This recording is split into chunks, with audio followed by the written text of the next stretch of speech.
Hello and welcome once again to another Coffee and Heroes podcast. Delighted to be conducting another creator interview. Our guest today is the writer of the upcoming Superman Father of Tomorrow, a DC Elseworlds project, which will be drawn by the brilliant Danny Earls, due out at the end of May. Get those pre-orders in, as well as dipping his toe into Superman's world again after already completing the miniseries Superboy, the Man of Tomorrow. He has worked on Power Rangers, TMNT, Detective Comics, Flash, Green Lantern, and many more. We're very excited today to be chatting to Kenny Porter. How are you keeping, sir? I'm doing great, man. How are you? I am great, and I must say I love when I chat to any creative and I see a wall of books behind them. That just, I see the absolutes at the top there. I see epic collections on the left. I see compendiums. So you're clearly a fan of the medium. Oh, yeah, man. And I love a new fancy edition of a book that I already have, so I double dip a lot. And I just love to buy and find new stuff or like rare out of print versions of things. This wall actually like wraps around to the whole other side of my office. So it's definitely a fire hazard, but it keeps my heart warm as well. You're putting my tiny little collection of omnibus just in the background here, completely to shame.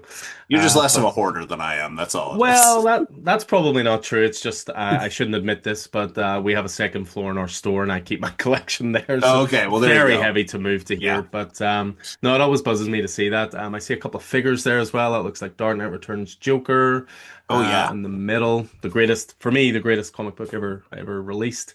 Um, Read it every year.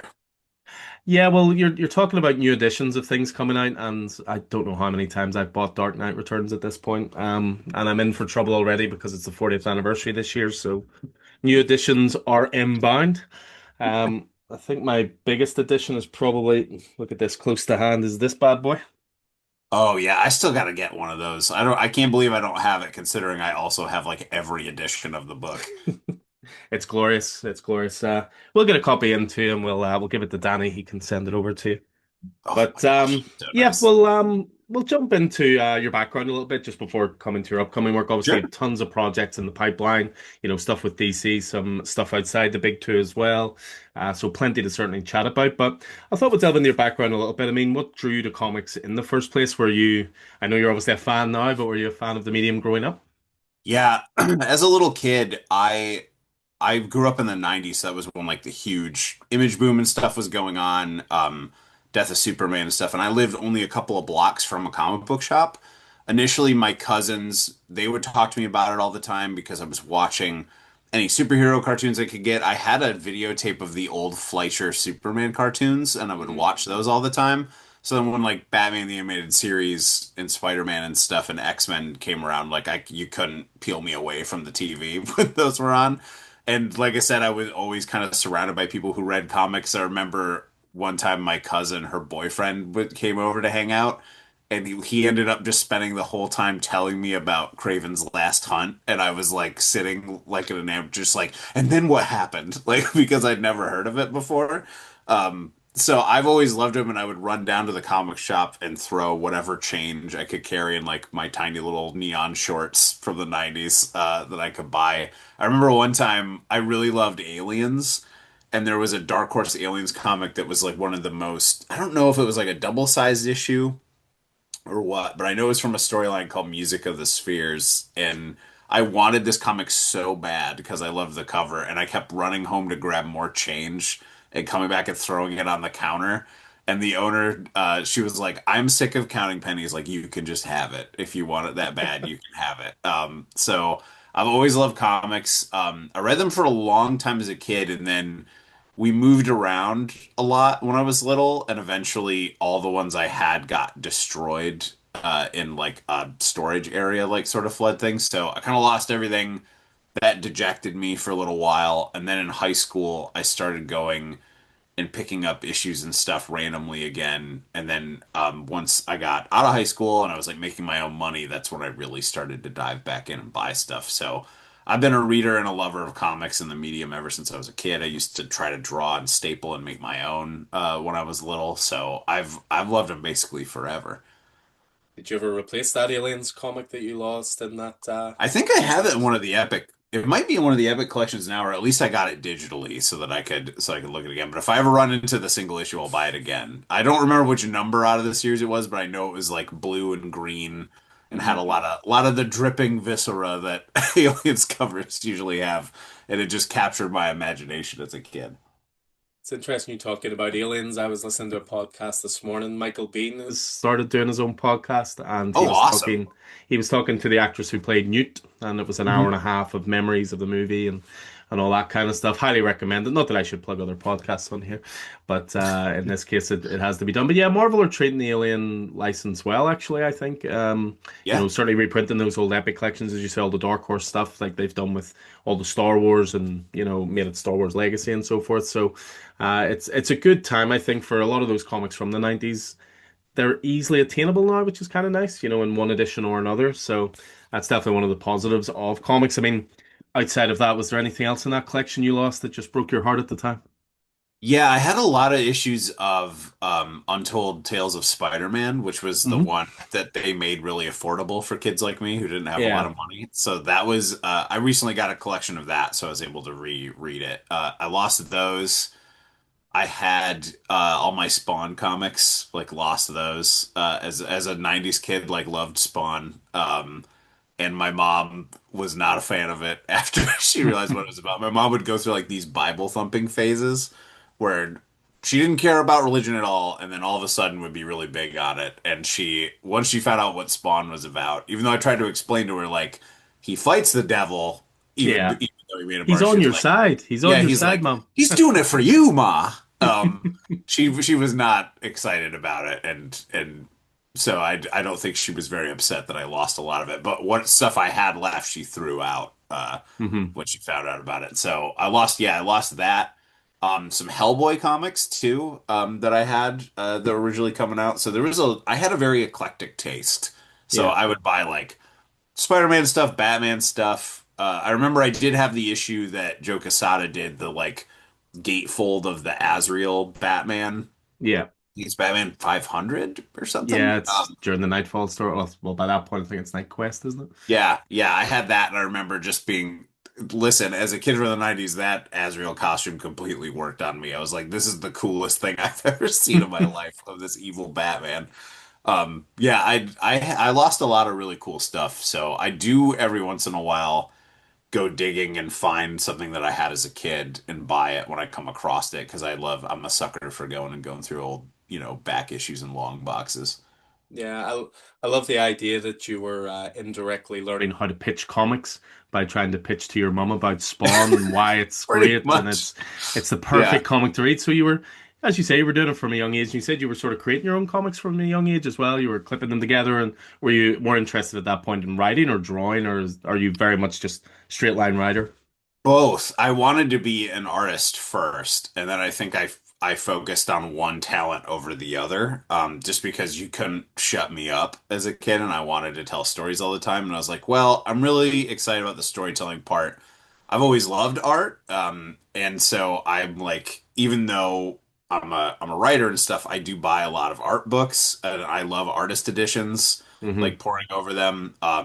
And so I guess I just traded one skill for the other. I focused more on the writing. But with my own comics, I did a lot of weird, it was just whatever I was into at the time. So if I'd watched Conan again, I drew like sword and sorcery fantasy stuff. If I was reading or watching a lot of Spider-Man, I drew my own Spider-Man comics. I remember once in second grade, our teacher was really big about us like writing and doing our own stories, and she kind of had it like there was a creative writing module within her class where she wanted us to write and create a story every couple of weeks and then submit it to her. Hmm. And I had, I was way too meta as a second grader because I want to say it was issue 2 of Pit, that Image comic, and I read it and I didn't know what was going on. And then I was like, oh, it would be really funny if I wrote a sequel to a story where there wasn't a first one. So I don't remember what it was called, but it was something two. And I kept making all these jokes about, I was trying to make jokes about stuff that they didn't explain. And she Hmm. was like, I don't understand this. Like, where's the first one? And I was like, there is no first one. Like, that's the joke. And she was like, you have to do it again and do a different story. So I was being very ambitious with my storytelling as a child. I mean, preparing yourself for a life in comics. I mean, Yeah. you've obviously got all these great licensed characters in the world, but certainly from the era that you're growing up in comics in the 90s and so forth, creator owned was almost king at the time. In Oh fairness, yeah. artist was king more than writer, although I Hmm. find it always goes back and forth. I think we're in a little bit of an artist boom at the moment, which is great, but it's great to see, creators getting their names pushed to the forefront because the thing we always try to preach in our store is never follow characters, follow creators. So don't always follow Batman just because it's Batman. If, say, Tom King wrote one you liked, or Scott Snyder wrote a one you liked, check out his indie books, check out this Dark Yeah. Horse book, this Image book. So it's one of the sort of mantras we try to live by. So having that kind of variety is, I think it's key. Certainly, and comics is probably the best industry in the world to explore that. You can really release a comic about absolutely anything. So, I mean, when it comes to comics as well, I mean, some people do quite territorial. They have to define themselves. Are they a DC guy? Are they a Marvel guy? Are they an indie guy? I suppose you were just a bit of everything then growing up. You weren't fighting for one corner over another, were you? No, I wasn't. And I'm like that with all media. Like I like every type of movie. Like I love cheesy horror movies just as much as I love like a courtroom drama. Hmm. I really love everything. Like I love John Carpenter's Halloween just as much as I love All the President's Men. Like Yeah. that's how wide my taste is. It's the same with comics. Like I don't subscribe to one publisher. Like I work a lot for DC, but I've loved the Marvel characters just as much and the Image original characters, like creator owned stuff. I get really into. I don't I've just love everything, which is probably a bit of a, a bit of a detriment to my friends when we would argue about stuff, or they would be like, "That movie sucked." I was like, "I had fun." Like it, like even if it's not, I just have Yeah. been able to separate that sort of thing of like, not everything needs to be the most innovative high art thing for me to enjoy it. Things can just be fun. Yeah, which is the best attitude to have. I think we live in a very polarizing world right now where if you see a movie, it has to either be the best thing ever made or the worst thing ever made. Sometimes you just Oh, want to totally. watch Armageddon and have a silly good time, and other times, as you say, you want to watch Hitchcock or Capra or classics or Citizen Kane. But yeah, I've never understood the territorial sort of nature of that. I mean, I love DC as much as I love Marvel, and Yeah. ironically, I probably read more indie books these days than both Hmm. companies. But yeah, so obviously you were interested in comics for a long time, and obviously you wanted that was something you wanted to pursue. I think it's fair to say your big break then was you won the Image Top Guy Talent Search in 2012. Yeah, that was the first one, and I won the first writing part of the talent search, which I don't know if they still do the writing. I think they still do art ones, but I won. They had a writing and art one when I first did it, and I won the first one. I wrote a creepy horror story that was set in like the Witchblade sort of set of characters with, I Yeah. believe. Oh my God, I'm gonna forget the character's name. It was one of the Artifacts characters. It was Tom Judge. Hmm. And I had a great time writing it, and it really helped open some doors for me and feel more confident that I could do this, especially since that was the first thing I had published was like something through Top Cow and Image. It Yeah. felt great. And then it got me the chance to talk to a lot of other creators who I loved. I always talk about how Jason Aaron is a writer that I love, and I got to talk to him right after it came out, and he gave me great advice of like, don't wait for anyone to ask you to do stuff. Just keep making your own books, Yeah. putting them out, and him combined with my wife inspiring me to like do the sort of things that I wanted to read and wanted to like, that really spun off to me starting to do like Kickstarters on my own and pitching more stuff, and that, it just eventually all snowballed into me doing stuff for like DC and Image again. Yeah, I think 2012, I refer to it often in stores, as sort of the second golden age of Image Comics was at that time because, Yeah. Saga was coming out and Sex Criminals was coming out and Deadly Class was coming out and all these great, great books were again they were going back to second printings, third printings. There was a lot of excitement around it. So it's definitely a good era that I think you've come into there. I mean, did you get to work closely with Ron Mars at all on Artifacts? No, actually, I've never gotten to meet him, which sucks because I love I grew up reading his Green Lantern stuff too, so I love it. But no, I never got to talk to him. It was I believe if I remember correctly, my issue is number 33 of Artifacts, and after that, it was a run of individual stories Hmm. of other winners and then other people who'd been in the pool of just doing creator and stuff. And I don't remember if he comes back after that or if that ends the artifacts run. It's been so long, I can't remember. But no, I've never gotten to meet him or talk to him, but I would love to because I grew up reading his work and I absolutely love it. Yeah, we were fortunate enough. We interviewed him a little while back. Ron Oh, Morrissey is a bit, awesome. yeah, he's a bit of a hero of mine. Silver Surfer alone, the two runs run on that is just iconic for me. Silver Surfer and Daredevil are my two guys when it comes to Marvel.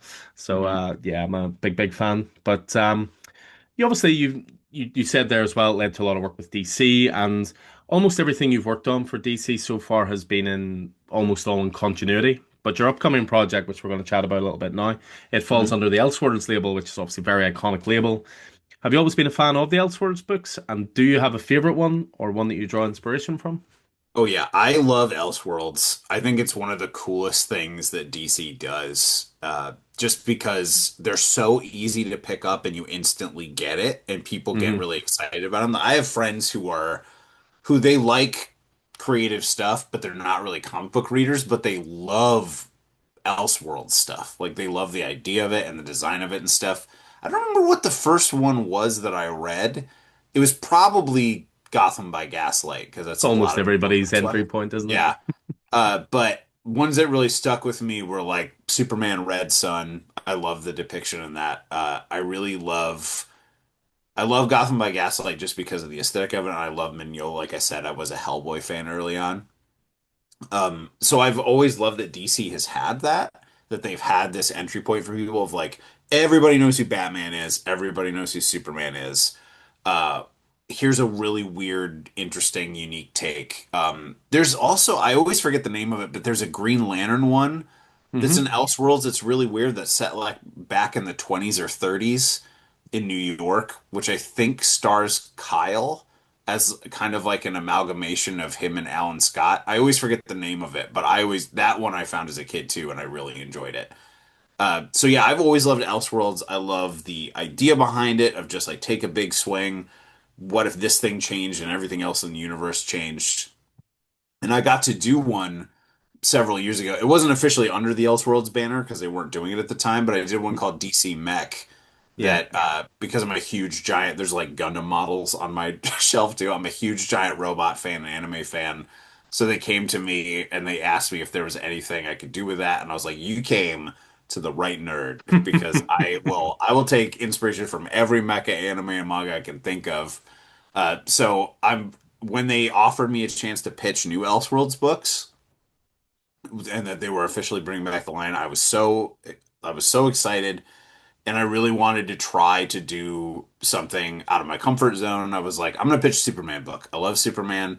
I've never done a full-on Superman book. I did Superboy, the Connor Kent version, which again, my '90s showing. I loved that.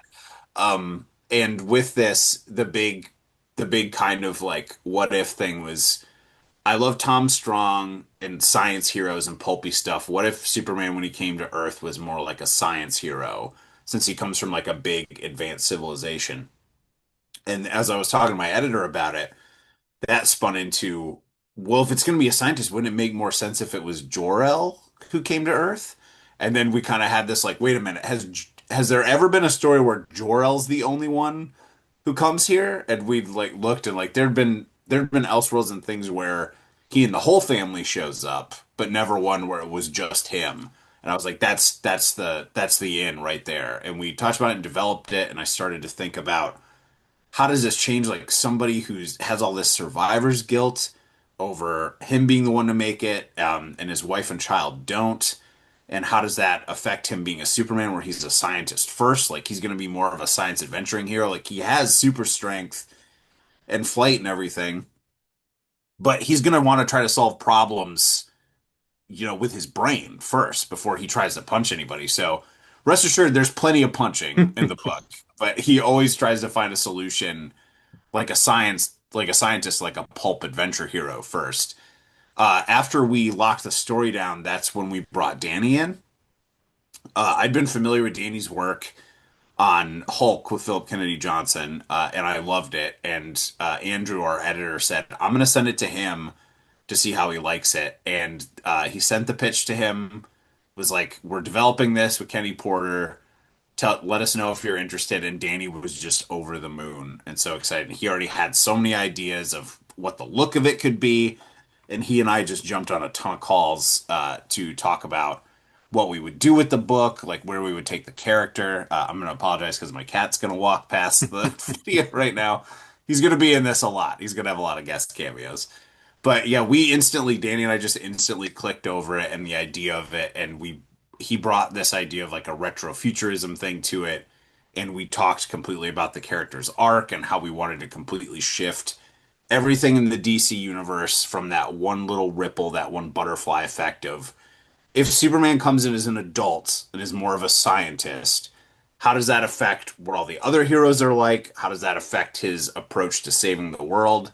So it's been really fun to kind of touch every corner of the DC universe and completely change stuff. Yeah, there's certainly a lot to unpack there. I mean, with Danny, I said I met him a few months ago. We had a signing with Phil Kennedy Johnson, and was fortunate enough to meet him. And he told me he was working on a Superman project, but could reveal no details. Yeah. So that was as much information as I could get out of him. But I know Danny, when it comes to his art aesthetic, he loves environments, he loves Mhm. large buildings, he loves making cityscapes part of the character. So that whole retro futuristic style that you're talking about, that just sounds like Danny to a T. So I would imagine this is going to be a beautiful looking book. Oh yeah, and I made sure to try to showcase that of like let's do the version of Metropolis before Jor-El becomes Superman and the version after and how he tries to improve it. We visit, I don't want to spoil anything, but we visit a lot of other locations that Danny does his own take on. Some of them will be a bit of a surprise because I think people, when they think Superman book, they only think a very narrow group of characters. Hmm. But part of this, like spinning it in a different direction of like who his antagonists would be, what he would run into as this sort of pulp science adventure hero. I think people are going to be really surprised at what other corners of the DC universe start poking out and start coming in and bleeding in from the edges. And Danny got to design and do a lot of awesome stuff with that as well. Yeah, that alone just elevates the book straight away for me because being able to touch those, I suppose this is why, with Elseworlds, DC have almost taken on a different tact with Elseworlds this time because Elseworlds used to always be one-shot stories, maybe an oversized annual, perfect Hmm. bound type thing, but you're actually getting to expand the story out now and tell it over a number of issues. So I suppose that just gives you that freedom then to explore the rest of the DC universe. Yeah, it does. And nothing was off limits. They were like, you can do whatever you want. Just the one the one note I always get is I love the obscure B, C, and D list characters. So they're always just like, make sure there's some of the big ones in there. But I like anytime I can throw in a reference to like the challengers of the unknown and stuff, like I love that sort of thing. I love the deep cut stuff. So any chance to put in the cool, like unique DC universe stuff that doesn't get touched on a lot, which is one of the reasons why I love. I don't know if you would consider New Frontier and Elseworlds, but uh, I love that New Frontier touches every corner of the DC universe. So that when we went into this, I was like, let's bring that same sort of energy of let's see how everything is different. Yeah. I mean, it must be tremendously it must be great at the moment. We've talked with a couple of other guys working certainly with DC at the moment. I mean, I think DC are killing it right now, and a lot of that seems to Hmm. be that they're taking a very much a creator first approach. We've chatted to people who have pitched books and they've said, editorial basically told us to treat this like a creator owned book. I mean, is that that's the level of freedom you're being afforded where, you're pretty much allowed to, go in whatever direction you want, which must be incredibly freeing when working with licensed characters.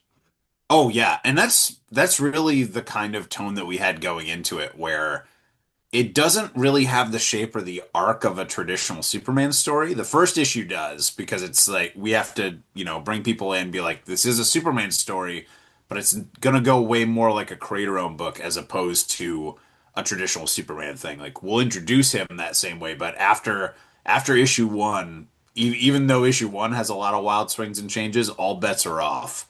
Like everything else changes and how he operates, what characters come into the fray. It was really freeing, and I feel that through everything that I'm doing through DC right now. Yeah, I mean, the only thing I would say is that maybe people are going to start thinking you've got something against Kal-El because this is your second Superman book, and it was Superboy for the first one, and now it's Superman's father here. I mean, Yeah. either that or you're going to have to come back for a third book and actually have Kal-El in there. I will happily do that. I love Kal-El. I have nothing against him. Superboy I did just because they did all this work to bring Connor back and then they benched him. And I Yeah. loved him. And I was like, guys, give him to me. Like, don't leave him on the bench on the farm. Let me do something fun with him. And this one, yeah, I originally it was going to be Kal-El, and I was like, no, it's just more interesting Yeah. if it's Jor-El instead for an Elseworlds thing. But no, I got nothing against my boy Soups. So I would gladly write the big blue Boy Scout anytime that they want because I love doing Superman stories. Well, I think the Jor-El character is really interesting, as you say, because then it takes on a whole new layer of survivor's guilt. Because obviously, in the traditional Superman story, he never met his parents. Obviously, Yeah. Jason Aaron's doing some great work at that at the moment with Absolute Superman, and Mhm. that Superman who's a teenager got to experience Krypton before losing it. So I find the choice of Jor-El, I mean, as any Elseworld short story should be, that's the unique selling point. And I love the idea that his strength in his fists are sort of a last resort. He's Yeah. sort of going through every other chance to sort of, eliminate problems or tackle things head on, but violence, and that's what Superman should always be to me anyway. So Mhm. from that point of view, I think it's a really excellent choice. I mean, have you taken any inspiration from any other sort of iterations of Jor-El and any other media? I mean, I always look at like Man of Steel, for example. That's a very dramatically different Jor-El from Superman 78, for example. Was there anything you took inspiration from, or animated series, or anything at all? Oh yeah, I think a big one is probably the adaptation from Justice League Unlimited of For the Man Who Has Everything, the Alan Moore story. Yeah, Like the Jor-El depicted there in his imagination with the oh my God, what? The Black Mercy on his chest, on Kal-El's chest, of like how he sees how he would have grown up with his dad and how his dad acted. Both the comic and the animated version, I was like, what if this guy kind of showed up? As well as just anything in the animated series where they showed in the openings of him, being this person trying to warn Krypton stuff and people not believing him. I took a lot of inspiration from those, just because it's what I grew up with, so it's what is instilled in my brain, which is funny because when we announced the book, there was this weird contingency of people online who thought he was going to be evil. There were probably because of like, I mean, spoiler alerts for the movie if you haven't seen the new movie. There's some revelations that maybe people would think like, oh, the new canon thing is like Jor-El is yeah, maybe not a great guy. yeah. I Here to will be a assure you right conqueror. here. Yeah, Yeah. I'll assure you right here. He's a good guy. He's the classic like Silver Age and like animated series Jor-El who like wants to do the right thing. That doesn't mean that he always makes the right choices. Yeah. Like he's still a flawed guy. And I'd say he's more flawed than Kal-El. And especially just because of his drive, and you'll see that throughout the series that he's got a way different kind of mission that's altruistic. It's just I don't know that humanity's ready for it. Yeah, I mean, I see on the cover here, of course, I'm sure this was part of Danny's condition when he came on. He was like, I have to draw the covers as well as the interiors. Because Oh who wouldn't yeah. want to draw the covers for a Superman book? But I see the Kents on there as well. That's an interesting choice, given that obviously Kal-El comes, he's a baby, he's discovered he's raised by them. So was it important to get the Kents into the story and Kansas and, all the sort of traditional staples, I suppose? Yeah, because that was another thing that I thought was going to be real interesting to spin on, and that Danny and I talked about is that, and it's no spoiler because it's in some of the preview pages that have been released. He's more like their adopted brother, so Hmm. that's kind of the relationship he has with them, and he sees Jonathan like a brother, like Martha like a sister, and that also plays a lot into how he feels about having a newfound family, how he feels about how he lost his old family, and how he kind of views the world as feeling adopted in or brought in as like a found family sort of thing to Earth, as opposed to being someone who feels like they're completely a part of it. Yeah, no, as I say, I think it looks absolutely tremendous. I see some of the variant covers are worth throwing a shout out for there as well. I love the Daily Planet designed one from Riley Rossmo. I think is Oh absolutely. yeah. Is that going to be a series through? Like, was Riley doing I covers mean, for each I hope issue, or so. Those, yeah, those like those sort of Norman Rockwell yeah? sort of throwbacks. Like, I would love it if there was one for every single issue. So I don't know if that's the plan or not, but I mean, I'm sure Riley wouldn't say no because he's a friend of mine. But yeah, I absolutely loved that one. Yeah, Riley Rossmo did a great book years ago, and it is tremendously hard to get. It was a book called Green Wake, and it just has such Oh yeah. echoes of Silent Hill and Resident Evil and, predated Alan Wake and stuff like that. But it's got, like, I'm a big Twin Peaks fan, so I read it years ago, and I've been trying to source it ever since. So if you're a friend of his, let's see if he has any graphic novels lying around for that. But I'll ask yeah, I him. mean, I did see that Danny had shared on social media. I think he did like a close up of a large stack of the art pages. So I believe this is completely drawn at this point. Yeah, he's done. So the whole we started working on it a year ago. And I am very fast at scripting just because I don't like to, it's not because I rush, it's just because I'm very cognizant of if I'm late, that affects the artist, that Yeah, affects the inker if there is and one, that trickles affects down. the Yeah, colorist. Yeah. So I always try to be early if I can. And I had the whole series basically plotted in my head. So I would write one, and then Danny and I would jump on a phone call every single time I was done with it, and he read it, and he would tell me, "Oh, can we add this in? Can we do this?" And we talk about things we could do in the issue, what the tone of it would be. So he's drawn the whole thing already, so it's all yeah. good to go. People are worried about delays, ain't gonna happen because it's done. Yeah, I mean, I just speak about it from a retailer point of view. It's just obviously, DC are absolutely killing it at the moment. There always seems to be one book that is always delayed, and unfortunately, it's Hush 2 at the moment. It was Doomsday Clock back in the day, and these are, such big titles. But certainly from a store perspective, it's great to recommend stuff knowing that it's in the can, it's ready, it'll be released like clockwork because, I think nothing will get someone to move on from one story to another quicker than it not coming out when it says it's going Yeah, to come out. Is it a six-issue miniseries? yeah, it's Yeah. 6. And is it going to be left open? Not to throw any spoilers, of course, but is it going to be left open for a follow-up a la, Kryptonian Age, or is this six We could, issues? We're yeah, happy with the we story, or you've left enough open there? Yeah, we left enough open, and there's a lot that we introduced. That was something that I wanted to do too, was like not just make it, it is a Superman book, but we introduced a lot of stuff in the world where we could do spin-off books set in the Yeah. same world. We could come back and do more stuff if we wanted to, based on what we do with the ending. So yeah, it's not a no. It's definitely if the fans love it and people love it, we'll gladly come back and add even more to it and spin out this sort of sci-fi version of the universe. Excellent, excellent. Well, as I say, very, very much looking forward to it. I'm, as I say, on the blower to Danny all the time, trying to nail him down for a little bit of Yeah. a launch event for the book. Again, it comes out at the end of May. I think it's down to the 27th at the moment. And FOC will be coming up soon on that. So definitely get your pre-orders in. So that's obviously Superman, Father of Tomorrow, but it's not the only thing you're working on at the moment. You've got upcoming projects that are creator owned. You've got projects that are other licensed properties. I mean, outside of the big two, what can you tell us about the upcoming Power Rangers relaunch? Yeah, so I'm doing a book with Joey Esposito and Alessio Zano called Power Rangers Unlimited, which essentially our big pitch for is like it's similar to the animated Justice League Unlimited, Hmm. where every issue is a different genre. Every issue features a team up of different Rangers based on speciality for the mission. I can't say too much about the overall premise, but it's essentially for big time Power Rangers fans. I've been saying like, imagine if, and I don't know if you were a big Power Rangers fan or not, but imagine if Forever Red was a book, which Forever Red Hmm. was this huge team up thing where all the previous Red Rangers came together to do a mission. That's the vibe that we're bringing to it, and we're not following any conventions of like monster shows up, they fight him, monster blows up, monster gets big. Ours is going to be completely different every issue.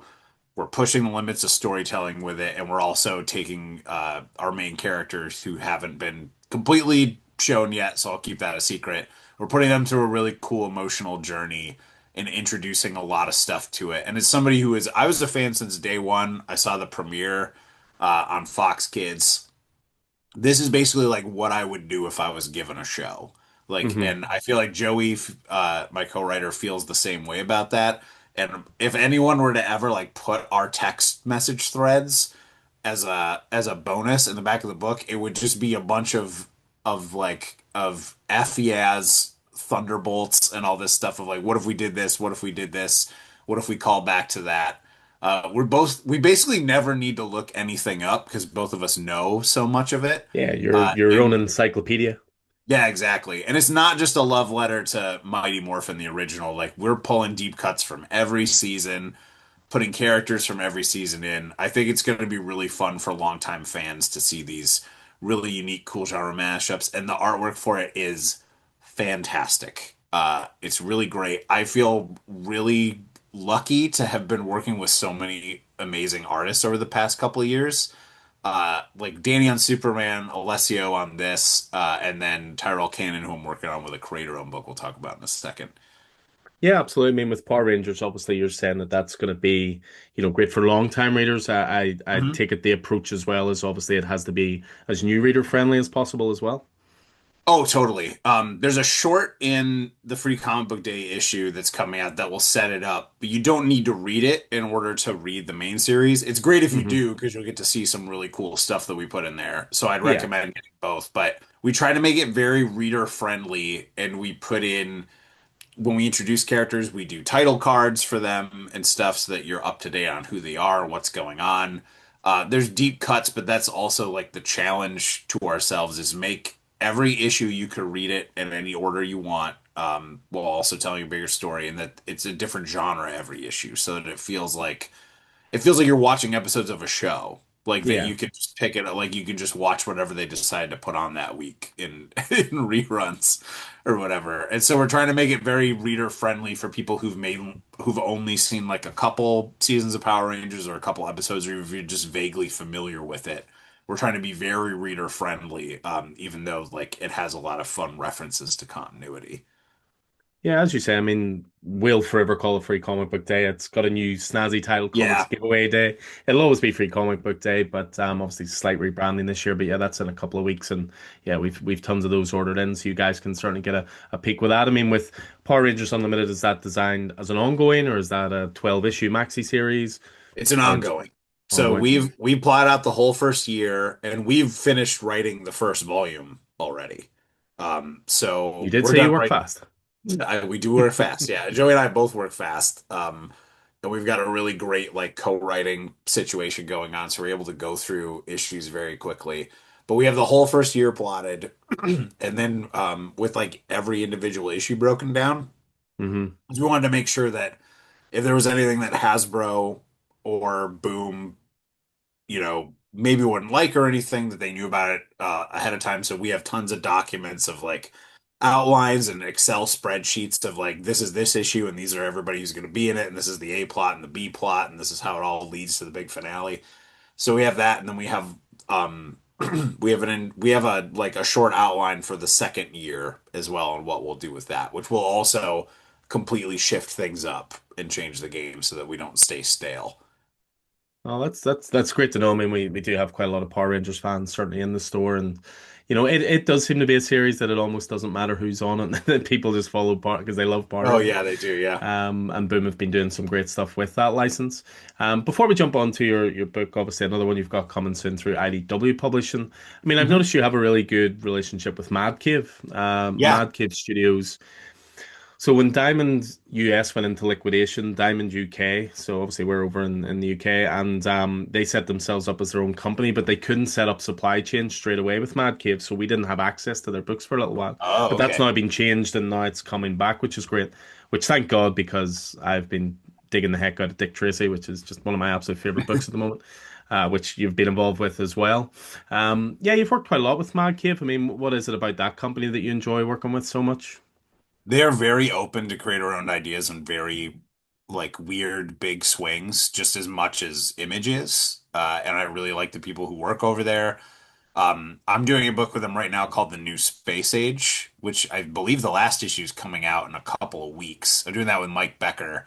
And that's like a hopeful sci-fi story about a disgraced astronaut whose brother was abducted by aliens when they were a kid.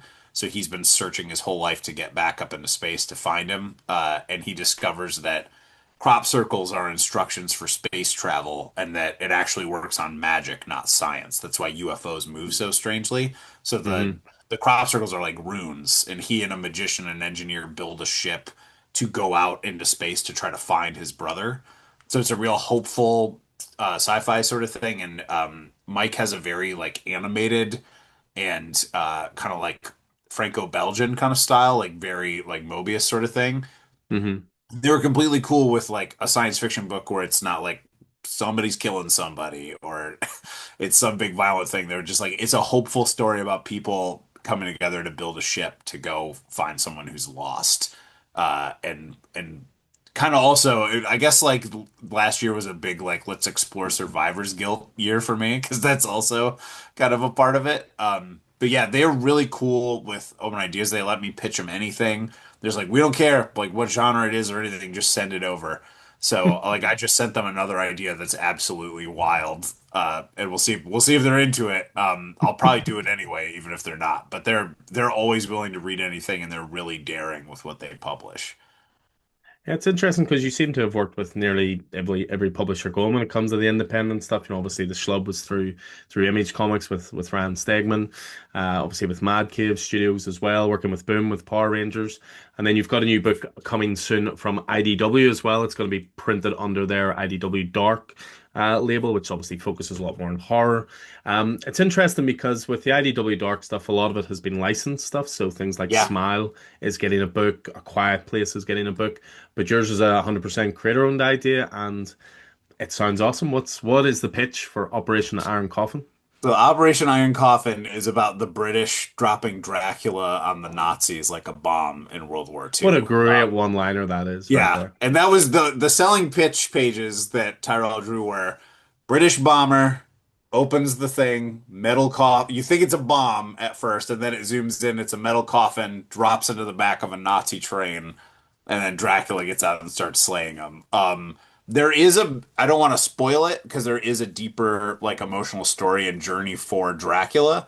I'm a Hmm. huge fan of the novel. I've read it a dozen times, and there's this scene in it that always kind of stuck with me that other people never really talked about, and this was kind of the spin-off idea for the book. So the novel is canon to this story and takes place after the novel. At the end, when Quincy and Jonathan kill, and spoiler alert for For Dracula. one of the oldest, most influential Yeah, books of all time.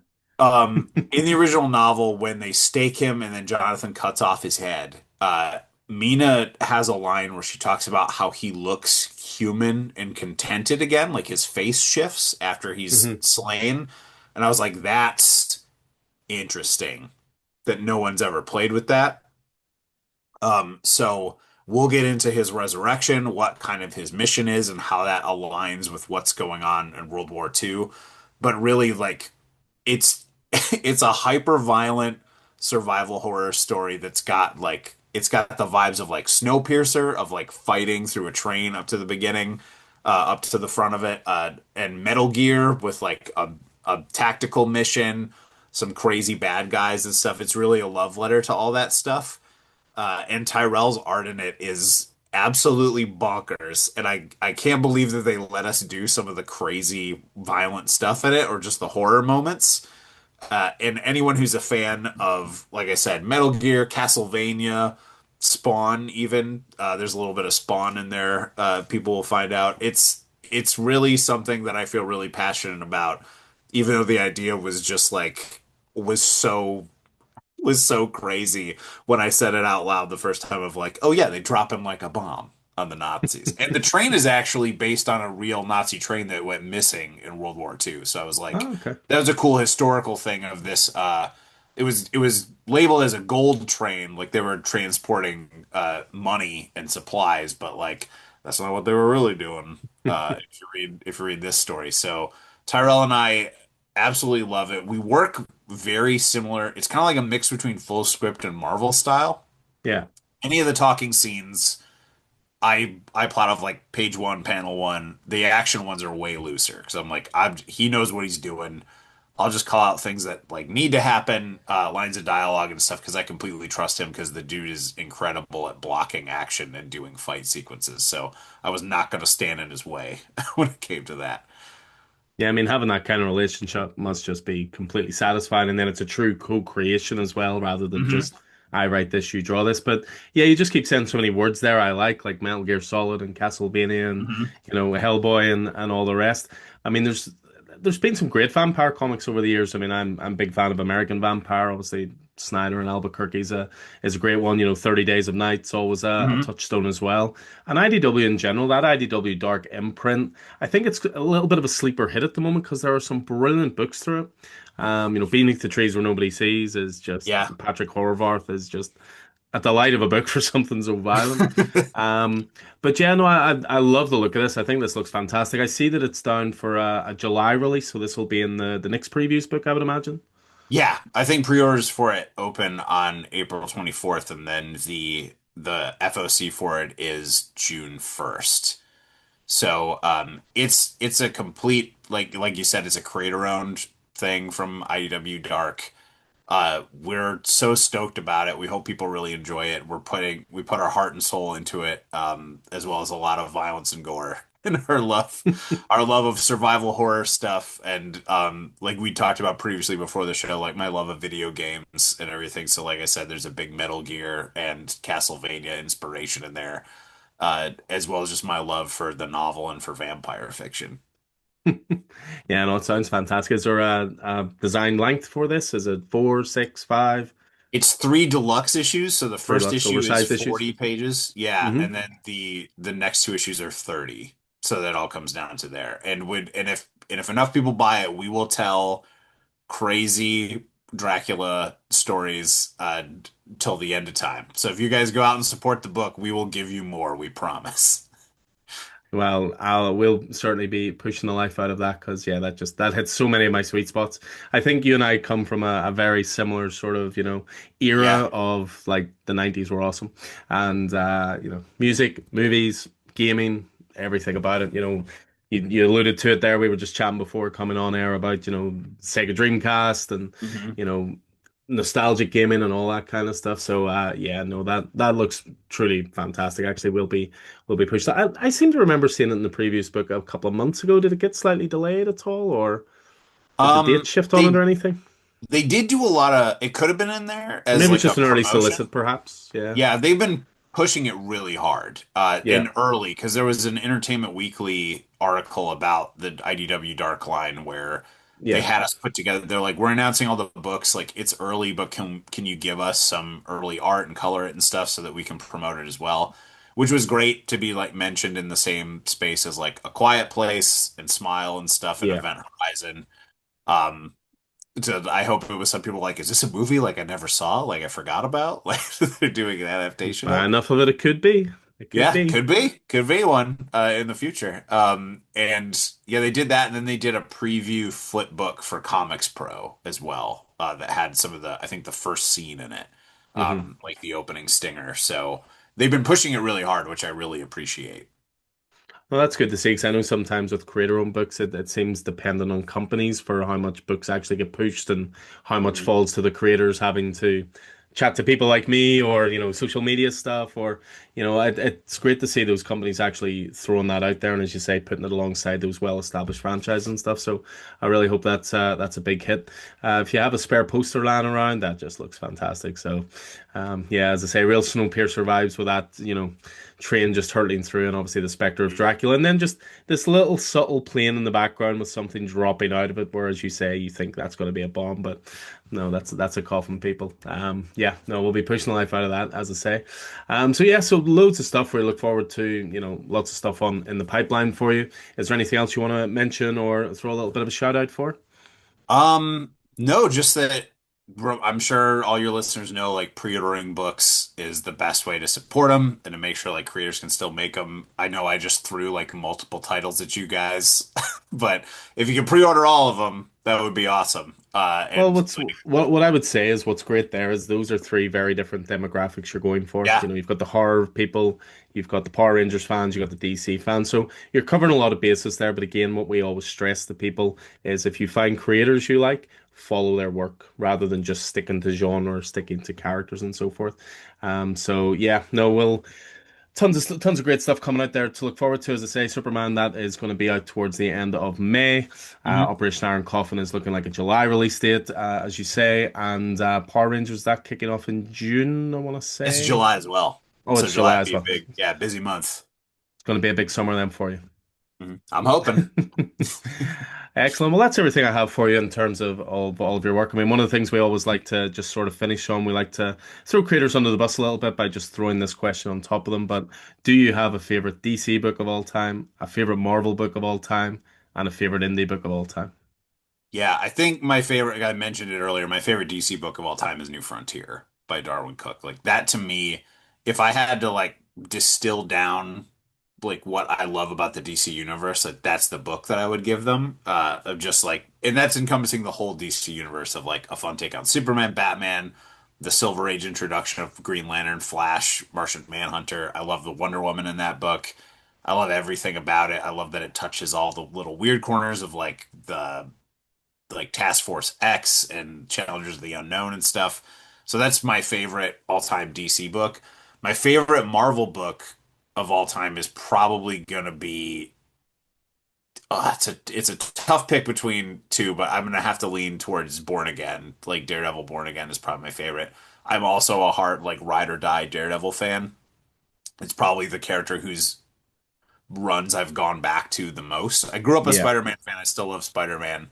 But just as an older fan now, I really appreciate all the different voices and takes on Matt. I really love his flaws as much as his heroic qualities. So that's probably going to be my favorite Marvel book of all time. And then independent creator owned book. I love Invincible. Like that's one of my favorite things. And I'm doing a reread of it right now because I only got to read it kind of in pieces. Yeah. And I recently like invested the money and have been getting the like ultimate hardcovers and going through and reading it from the beginning. And that to me is just a really cool, innovative take on what you can do with the superhero genre, as well as building out a whole universe with a creator-owned thing. A lot of inspiration for the a lot of inspiration and sort of daringness in the schlub came from my love of Invincible, of just like go balls to the wall, introduce a ton of fun stuff. Don't be afraid to get weird with it, and take it in directions people wouldn't expect. So definitely, probably Invincible is my favorite creator-owned book. Yeah, it's interesting. We've been having discussions in store recently of is Invincible more culturally relevant these days than Spider-Man? Because when we get Invincible volumes in, whether it's compendiums, digest size, whatever, they come in, they go out, they come in, they go out. It's a Yeah. constant stream while the show is in circulation, and maybe that's to do with the modern fan. You know, obviously a lot of the stuff goes viral, it gets shared on TikTok, people make edits, all that kind of stuff. But that book, which interestingly, as I say, we're open around 9 years. Invincible was still going when we opened. And we used to Hmm. get like one or two people would ask for Invincible, and now TV show, massive exposure. It's crazy, but the bottom line for it is it's that it's a great story, and Yeah. it also has a concrete ending, which I think is always beneficial. But great to hear of a fellow Daredevil. Not, I think Daredevil has the best unbroken run of writers in comics history. Because if it wasn't Miller, it was Nascenti. If it wasn't Nascenti, it was Bendis. If it wasn't Bendis, it was Brubaker. If it wasn't Brubaker, it was Wade. If it wasn't Wade, it was Soul. If it wasn't Soul, it was Zdarsky. Yeah, I mean, you can probably see just in the background there, that's Oh my yeah. all the Daredevil omnis. That goes back sort of do some shoddy camera work here. That goes the whole way back with Daredevil. So Daredevil is Mhm.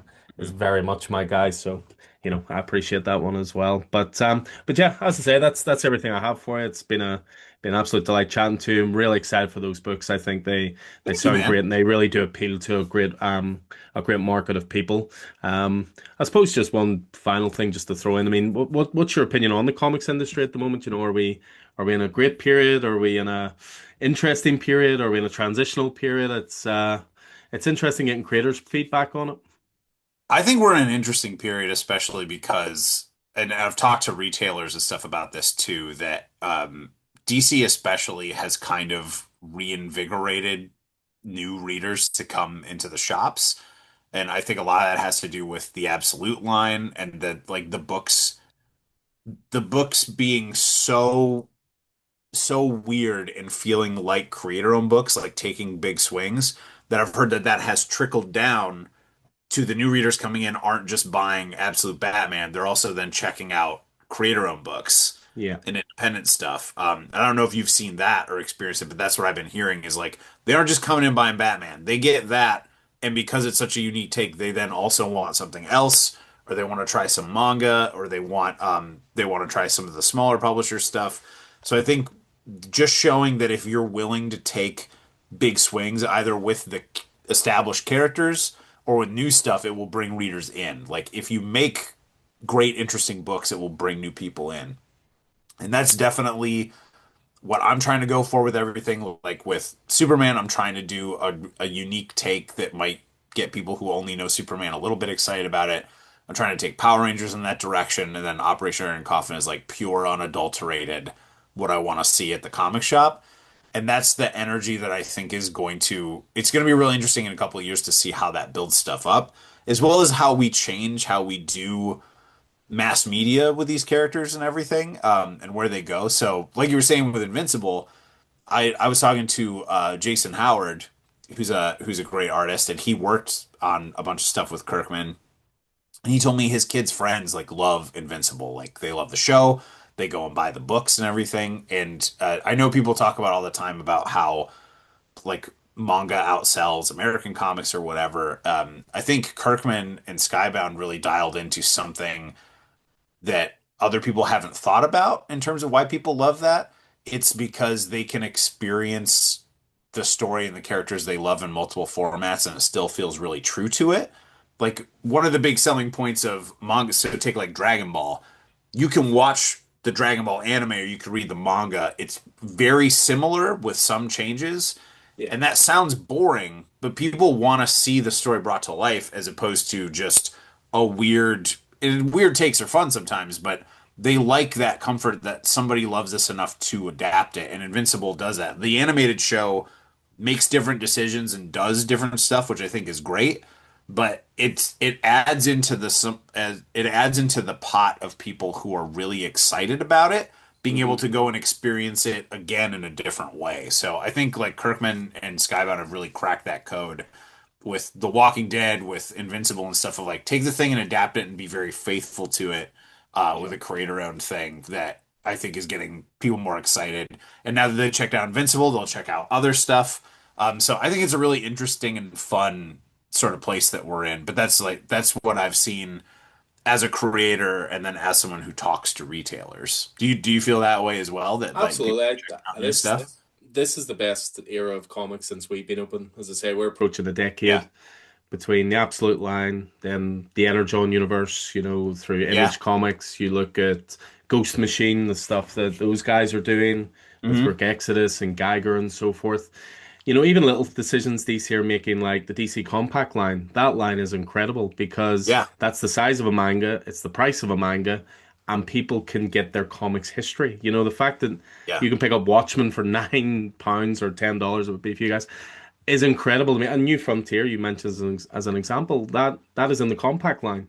And for me, it's one of the most successful compact line books because I think some of the more detailed art, like a Jim Lee art for Hush, for example, that gets Hmm. lost a little bit in the smaller format. But Darwin Cook's cartoony style is perfect for that format. So yeah, I think Great. DC are killing it at the moment.